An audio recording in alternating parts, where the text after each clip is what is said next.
Developability really only makes sense in the context of your manufacturing platform. So if R&D doesn't know what your manufacturing platform is, they can't develop a good developability assessment. There will be too many disconnects and misinterpretations of what that platform is.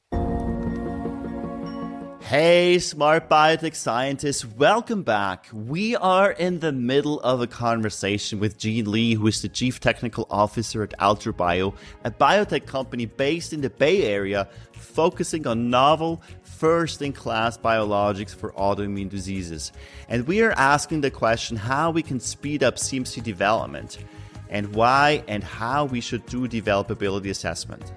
So if you haven't listened to part 1 of our conversation where we dive into the CMC development part using platform processes, go back and listen to part 1.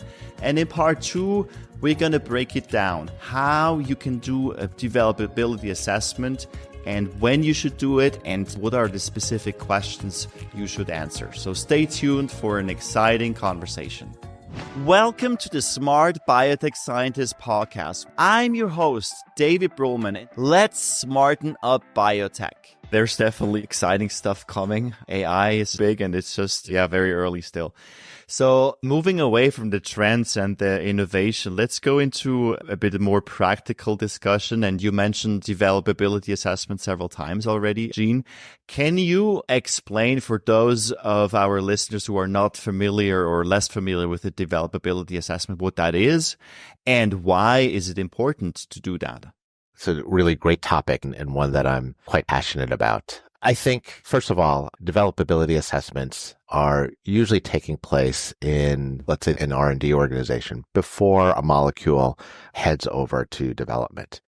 For people who may not have worked in this arena, very typically in drug discovery, you start with thousands, not tens of thousands of potential candidates in the hit discovery phase. So in an antibody screening campaign, for example, you may want to screen multiple candidates to see which ones bind to your target with the highest affinity. And that's great. And that's sort of a functional screen that needs to be done in order to identify those antibodies which have the best potential to have the functional impact that you're looking for. But as that screen begins to winnow down, you have the opportunity then to look at other attributes of those antibody candidates, not just functional, but now you can look at developability or manufacturability. That is, which of those antibodies have the potential to be expressed well in ultimately your large-scale bioreactor? Which of those antibodies has a tendency to aggregate under conditions which are representative of your cell culture process? And while it might seem like you're now quite far away when you're working in a discovery lab from your 1,000 or 2,000 liter bioreactor, it's not too early to begin asking these questions. So a proper developability assessment can be as simple as, I'm going to express my top 20 candidates in a small scale CHO transient system, readily available in most discovery labs. And that will already give you some information about which of those antibodies has a better potential for good expression in a mammalian cell. But I think a really sophisticated and more predictive developability assessment really requires you to think about how representative your small scale system is of your larger scale manufacturing process. So if you can express your antibodies not in a transient system, but in a stable CHO system, that's better because we know that transients and stables don't always agree with each other. If you can perform analysis of your expressed protein to look at your high molecular weight profile, that's even better because I think aggregation propensity at small scale is quite predictive of how they will behave and perform at larger scale. And then you can even add additional layers. What is the hydrophobicity of that antibody in a HIC HPLC? How high can you concentrate that antibody in a standard formulation, et cetera, et cetera. And so the more layers you build into that early developability assessment, the better chance you'll have of advancing candidates which will succeed through process development and manufacturing. As I mentioned at the beginning of this talk, David, CMC development takes a long time, and often you start early before you have all the information necessary to have a good understanding of what the molecule will do. Because you're starting early, I think there's always going to be a risk that you've placed your bets on the wrong horse. And then you've sort of gone through this long development process only to find out that your molecule just isn't manufacturable, or you have to expend a lot of effort and resource to optimize your process, which is now no longer strictly platform. And you want to avoid that. And I think that sort of initial investment in time and energy to do a developability assessment before you've gone into real PD activities, time and effort well spent. This is well said, Gene, and I just want to highlight it once again. What I'm hearing is that doing a developability assessment avoids a lot of problems later on, and it's money well invested and it's also time and effort well invested. And what I'm also hearing is it's better to do it early with more candidates to avoid any big issues later down the road, right? Yeah, and I should add, David, that it begins even, I would say, in the choice of what molecule or what kind of molecule to develop. So here we're talking about antibodies, of course, but when you're thinking about some of these new modalities, how far away from an antibody do you really want to get? And that's a legitimate question that protein engineers and therapeutic area scientists will ask. I think it's good for the CMC-minded person on your project team to ask the question, should we consider structure or a molecule that has some developability aspects already built into it? So could we include an FC portion in the molecule because we know that will be much easier to purify later on? So I think already at the very beginning stages of protein design and engineering, you can already begin introducing sort of these developability concepts. Can you help us understand, Gene, just the basic questions we want to answer in a developability assessment? I've heard, is it manufacturable? What are the other parts? I think at its most basic elements, you want to look at productivity because productivity will solve a lot of issues later on. You will need to make a minimum amount of protein, not just to serve the clinic, but even for additional PD activities. You want to make sure that your molecule can be expressed and aggregation. So titer and aggregation, I think those are the two things at a minimum that you want to be able to assess in your developability assessment.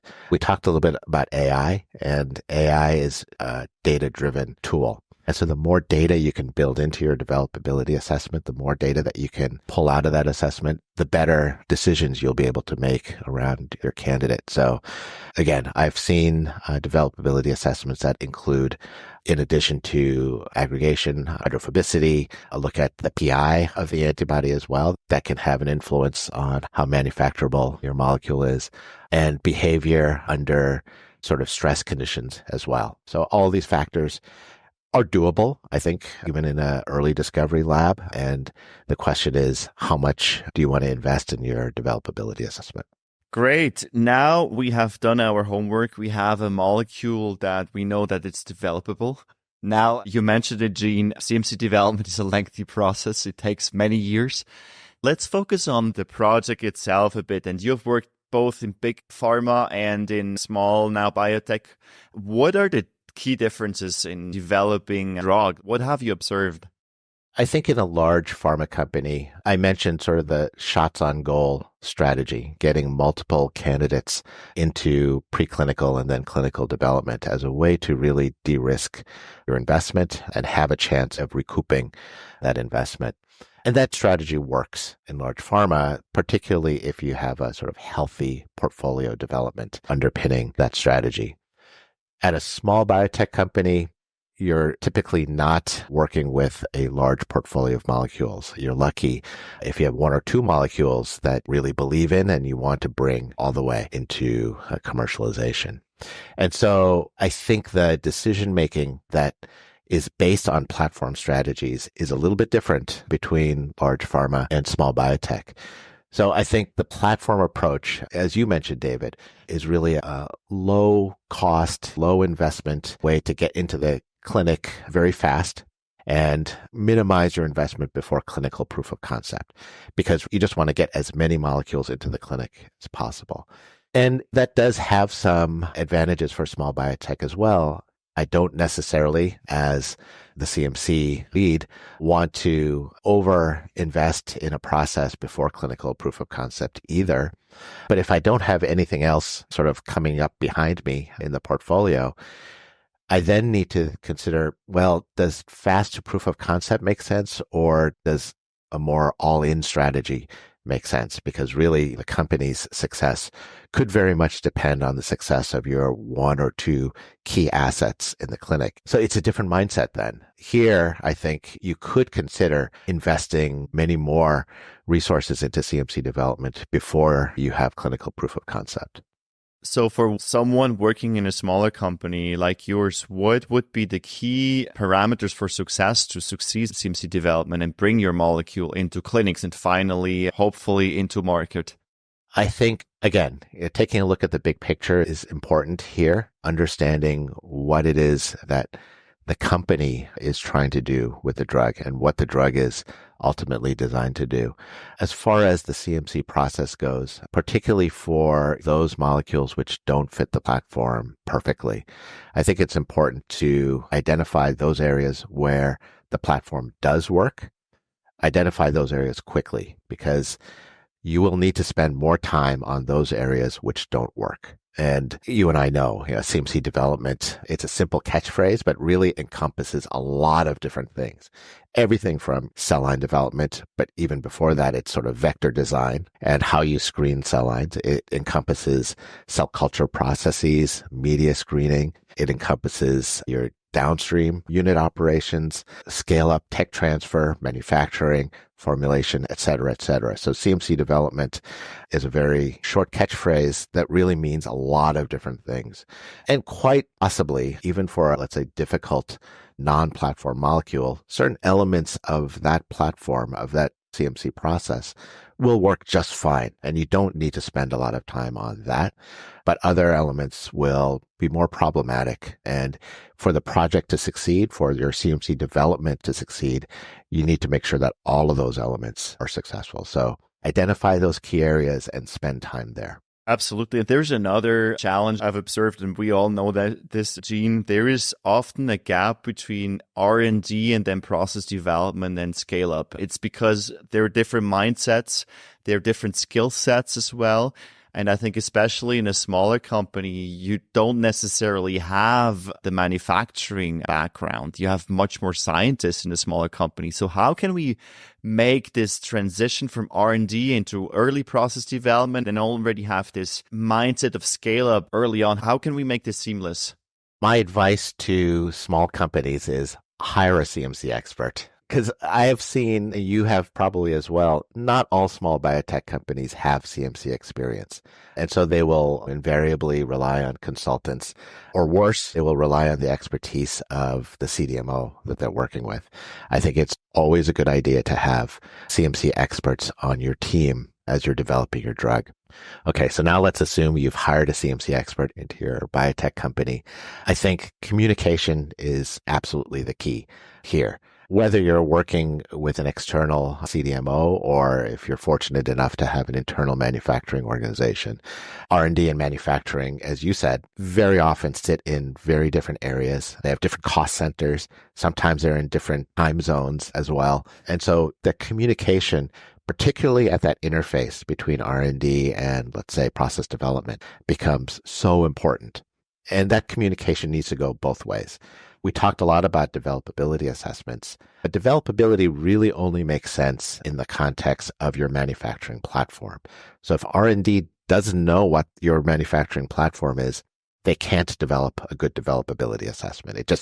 There will be too many disconnects and misinterpretations of what that platform is. So it's important for that to be well understood by both sides. It's also important for R&D to inform the process development group of any sort of potential challenges that they may face in CMC development from the beginning. So if the R&D team has designed this fancy new molecule, which they know just can't be expressed well in mammalian cells, they've tried CHO, they've tried HEC 293 cells, and it just doesn't work, Doesn't make sense then for the CDMO to straight away start their development in CHO cells. They may want to consider other systems. It might not even be the right CDMO to bring that process forward. So I think there has to be that knowledgeable CMC person in the biotech company, and there needs to be really good communication between R&D and the manufacturing organization. And based on your experience, Gene, what are a few things we can do right away to facilitate this communication? A lot of it just comes to interpersonal sort of relationships, get to know each other. It seems silly to say that, but as you say as well, David, the requirements of R&D and manufacturing are quite different. The strategies are different. Mindset, even the skill sets can be quite different. But they're complementary as well. And at the end of the day, you both want to be successful in bringing your drug to the clinic, and that's the common ground. And if you can find that common ground, I think it becomes much easier then to share that responsibility of bringing an interesting candidate from R&D into manufacturing. As simple as that.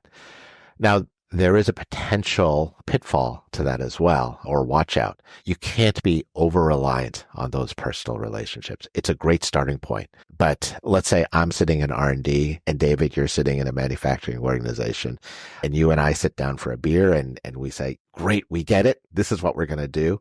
If I leave R&D, then who are you going to talk to? Then you're stuck holding the bill for that glass of beer. So I think, first of all, it's important for the individuals to begin spreading out this interpersonal relationship to their teams so that it's not just reliant on one or two people, but rather teams. It's also important to document the best practices that you've established so that future generations can implement what you've worked hard to build. And then finally, I think it's good to recognize that things will change. So R&D strategy may change, the manufacturing strategy may change, platforms might change. And whatever you've documented that works today may not be relevant tomorrow. And so it's always good to recognize that change is inevitable and that you need to update and modify whatever approach it is that works well today. So I'm curious now, Gene, you have been working as a CTO for 2 years. Can you tell us a bit about your life? How does this look like? The first thing I should say is, yes, I'm the CTO, and that stands for Chief Technical Officer, not Chief Technology Officer. So I can't tell you how many people on LinkedIn have reached out to me to offer their software development tools or IT support. It's not what I do at all. So I'm the CTO, Chief Technical Officer. I think in my role as a CTO, maybe there are two things that come to mind. One is that I have much broader scope of responsibilities. So in my previous job, I covered a lot of aspects of CMC development, but I think my scope now expands to looking at activities in research as they sort of pertain to CMC development, but also working closely with a lot of external vendors to ensure that we have really the full scope of activities necessary to make our project and our company ultimately successful. I guess the other really important aspect of my job is that I have a much deeper insight into how CMC is embedded in and influences the overall corporate and company strategy. So I'm fortunate to sit on a very talented executive team as a member of the C-suite. Our CEO, Judy Chow, our Chief Medical Officer, Jesse Hall, our Chief Financial Officer, Jerome Grassman, and the President of our Taipei office, Ping Ye. They all have years and years of experience in biotech, both small and large. And they also bring very different viewpoints and perspectives to the table. And I'm fortunate to, first of all, learn a lot from them about what makes a company work, but also to be able to then offer my experience and my expertise as a part of that team. So it's really a wonderful experience. I'm very fortunate to be a part of it and to really have a chance to see the company succeed. As we're wrapping up, Gene, what is the number one thing you want us to take away from our conversation? I think it's really trying to see the big picture as much as you can. Now, I think for a biotech scientist, process development engineer in the lab, you're very focused on the task at hand. But I think already you can talk to people who are upstream of you and downstream of you to see what it is you're doing and how it influences or is influenced by those sort of adjacent groups. And as you have the opportunity to do so, look more and more outside of your area of responsibility, your organization, to see how your work fits into the big picture. I think that is so important to provide context and structure to what each of us can do. Yeah, smart biotech scientists look at the big picture. It's so important to look at the big picture. Gene, where can people connect with you? Sure. I think people can reach out to me on LinkedIn. I'm quite active on LinkedIn. They can check out our company website as well. That's AltruBio.com. And certainly people are also welcome to reach out to me on email at gene.lee@altrubio.com. Great. I'm going to leave all this information in the show notes. So do take advantage of this opportunity. Reach out to Gene Lee. And Gene, thank you so much for being on the show and sharing so many insights. It has been just a huge pleasure. David, it was so nice to catch up with you again. All right, smart scientists. That's all for today on the Smart Biotech Scientist podcast. Thank you for tuning in and joining us on your journey to bioprocess mastery. For additional bioprocessing tips, visit us at smartbiotechscientist.com. Stay tuned for more inspiring biotech insights in our next episode. Until then, let's continue to smarten up biotech.